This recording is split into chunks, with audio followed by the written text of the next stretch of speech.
Appreciate everybody sticking around. I want to start by extending our thoughts and prayers to all the people in Florida that are really struggling right now. It's very personal to our team. It's personal to me, my family. We have a lot of good friends down there. 9 players on our roster from the state of Florida, so they have family. So I'll start off with that.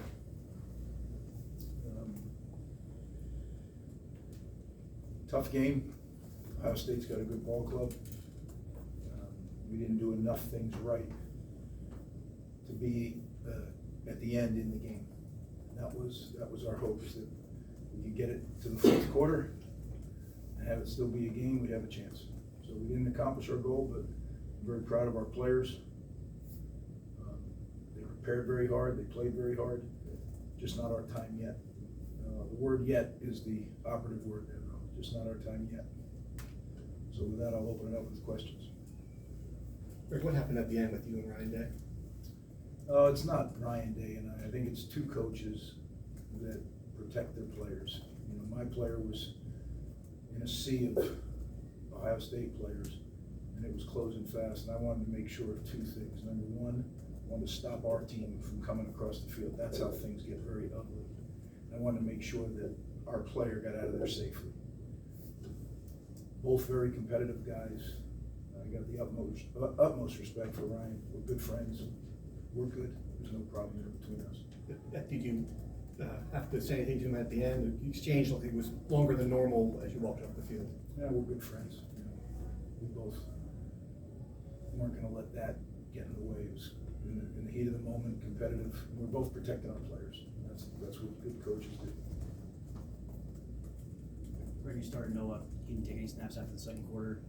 Where is he? And Gavin didn't dress. Where is he as well?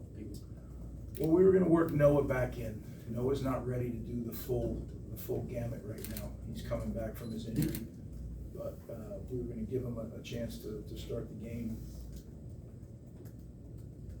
We got him a little bit more, but not much. It's going to be a slow process for him to get back into it.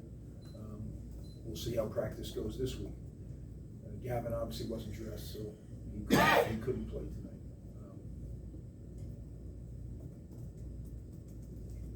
So we'll just keep practicing and see where it goes, where it takes us. Yeah. Greg, when you go up against an offense that's versatile and explosive, what were you kind of trying to do defensively? What was kind of the plan going into it?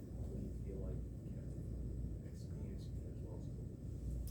Well, I'll tell you, their thing that had me the most fearful was their passing game. So we were going to make sure that we were going to try to make sure that didn't get. That's how that game gets out of hand. And you've seen it happen to many people. They're just explosive in the throw game. They have a Heisman candidate quarterback. They have a deep stable of receivers. It's tough. I thought, with our depleted secondary today, Robert Longbeam was out. Shaquan Loyal was out. Desmond Igmanuson was out. Elijah Mack got his first start. So I thought, all in all, pretty good job against the pass. It's the run that, and again, you kind of have to pick, right?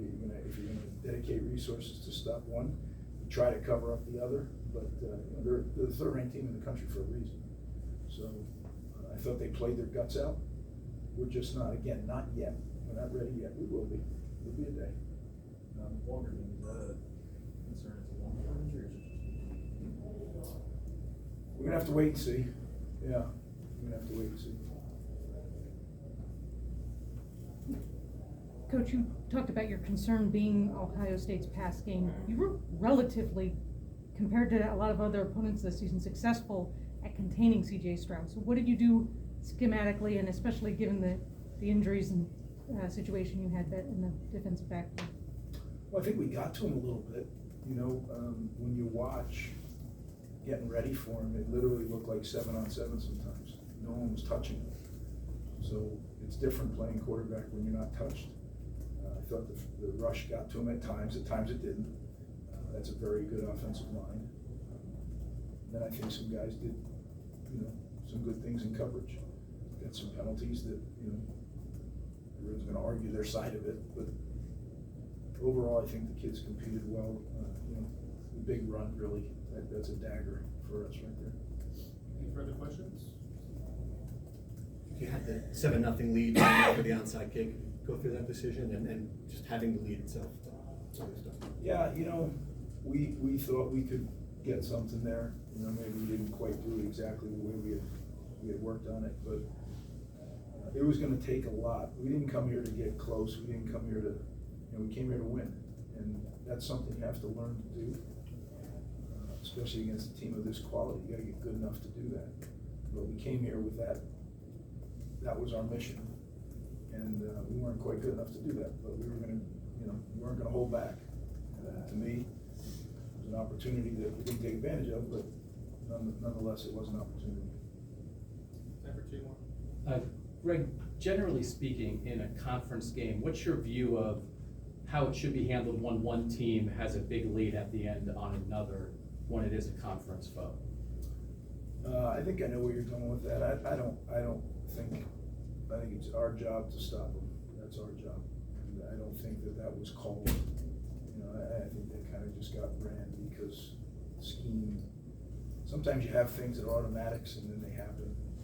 I don't know for sure, but that's not an issue. That's not an issue. That had nothing to do with the whole chain of events there. There's literally just 2 competitive guys who were protecting their players. And like I said, I just did not want a fight to break out. It's not good for Rutgers. It's not good for Ohio State. It's not good for college football. So mission accomplished. It didn't happen. Greg, you guys are pretty banged up overall on both sides of the ball. And how difficult has that been just to kind of maintain consistency as you want? Not going. It's the nature of college football. I mean, it's the nature of all football, right? It's a physical game. People do get injured.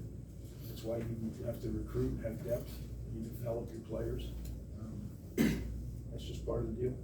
It doesn't do any good to complain about it. You gotta get next man ready to go. Thank you guys, appreciate it.